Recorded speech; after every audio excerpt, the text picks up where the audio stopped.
来看台北市的消息，台北市的东区上款是有够稀微，金店面煞变成空店面，因为这个厝税一直起价，真的做生意的挡袂牢，只好收起来。有一个艺人叫罗佩颖，甚至拜托台北市市长郭文天，或者个东区会使起诉回升。啊，目前台北市政府嘛咧研究讲要扣这个空的保税，以及要提悬这个税率的可行性。 伫东区开41档的江浙菜老店，永福路卖堪要1个月300万租金，今年2月24停业高店租，互东区店面拢挂出招租的布条，甚至租户短期出清袂场。艺人罗佩颖甚至拜托郭市长想办法。东区最严重的问题是：第一，房租太贵；第二，人潮不如以前。人要进得来啊，人进不来活不下去的话，当然就要出走了。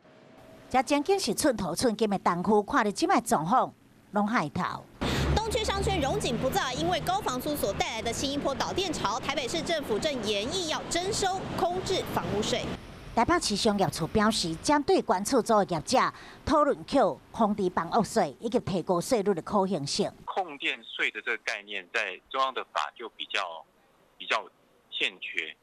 好，那比较欠缺的话，所以我们商业处他当然也想说。 是不是可以由税的部分来怎么样来帮忙？希望减少厝主讲完空店，无爱租人嘛无愿意降厝租的状态。但是政府加收税金，对厝主来讲，敢真正愿意降租金咧？以及就算租金的问题解决啦，这相关的人潮敢会当阁倒转来，拢受人质疑。